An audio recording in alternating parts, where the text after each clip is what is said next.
Correct. 2019, the president wishes to modify Article 370. Yes. Now, we've seen the process which they followed. Yes. What, according to you, would have been the constitutional process to... No constitutional process, because the Constitution of Jammu and Kashmir said in terms in 147 that no such bill can be introduced in the legislature. It can't be that, because there is no constituent assembly, because there is no constituent assembly, you cannot at all deliberate on a proposal for abrogation or modification of Article 370. Your Lordship is putting to me, supposing the Maharaja refused to have a constituent assembly. No, take 2019. I'm sorry? Take 2019. Yes. When the Constituent Assembly has been convened, the Constituent Assembly has drafted the Constitution. Yes. Therefore, its role has come to an end. There is no Constituent Assembly. Mr.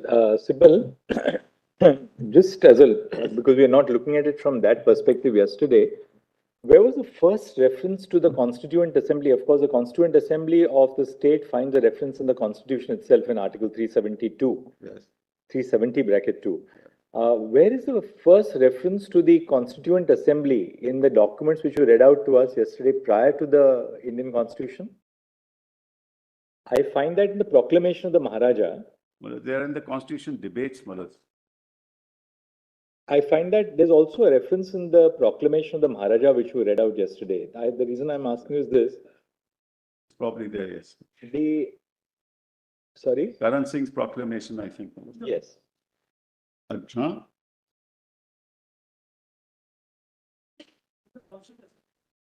I've already mentioned that in the Constituent Assembly debates. Iyengar, Malas, your Lordship will remember. Yes.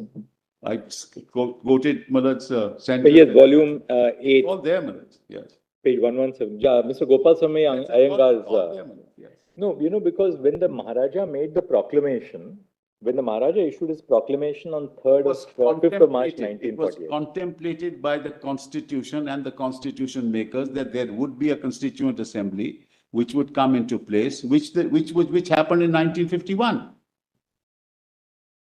Right. That's what happened. What happened first was when the Maharaja made his proclamation in 1948, he spoke of a National Assembly. Yes, absolutely. Right? He says, my Council of Ministers shall take appropriate steps as soon as restoration of normal conditions have been completed to convene a National Assembly based upon adult suffrage. Then 5, the Constitution to be framed by the National Assembly shall provide adequate safeguards for the minorities and contain appropriate provisions guaranteeing for the freedom of conscience. Right. Now, what appears to have happened was that before elections were held, by adult suffrage, they composed the Constituent Assembly. That's how the Constituent Assembly came into existence. Now, your whole argument is, of course, that what is to be done by a Constituent Assembly cannot really be done by a Legislative Assembly, and therefore less so by the central government assuming the character of a Legislative Assembly under 356. That's the. What happens then if there is no Constituent Assembly? I'm sorry, Mal? What happens if there is no Constituent Assembly? Do you have to create a Constituent Assembly afresh? Well, that is precisely between 1948 consultations. Your Lordship will remember. No, now what would happen? Suppose they keep aside the procedure which they followed. We're keeping that aside for a moment. Correct. 373 postulates the Constituent Assembly has to give its recommendation on any proposal for abrogation. Right. Suppose the president were to move a proposal for abrogation. According to you, how would that be effectuated now, say in post-1957 India?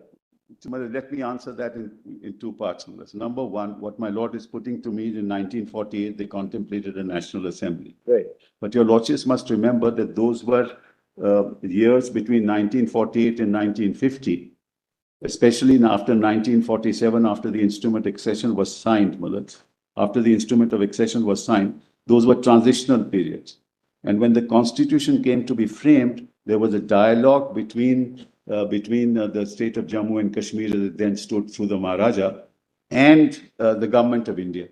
And both of them decided that we will put this into the Constitution, that is 370, use the term Constituent Assembly, and you will then set up a Constituent Assembly to frame the Constitution and decide what you want to do.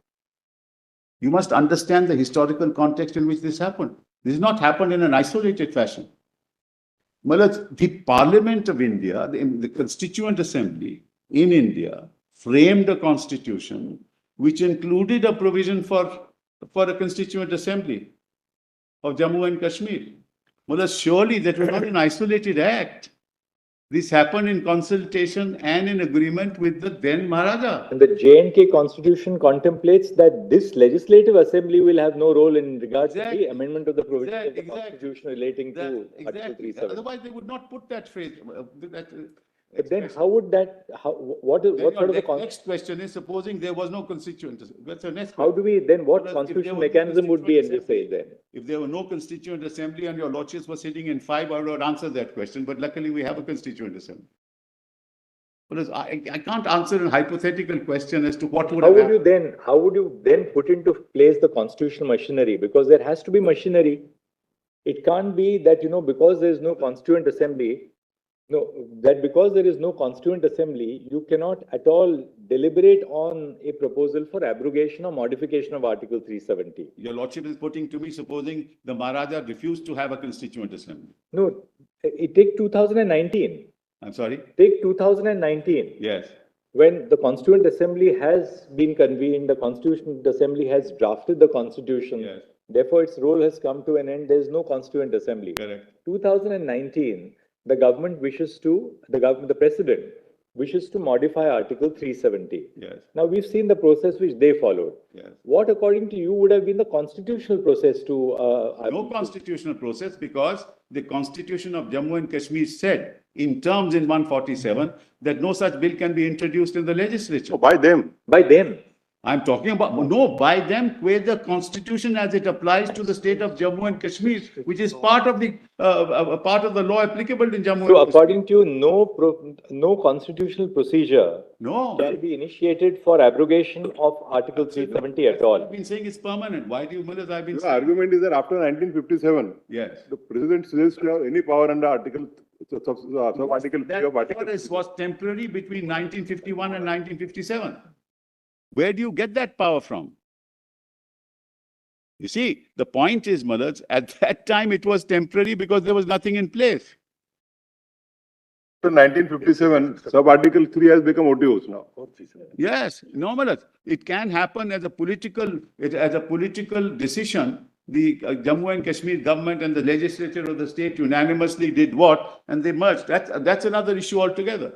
So, Mr. Sabal, according to you, neither the assembly can do it, yes, nor the parliament can do it. Yes. What you are saying is, while other provisions of the constitution may be capable of amendment through a process envisaged for amendment, yes, other than, of course, if it is hit by basic structure, correct.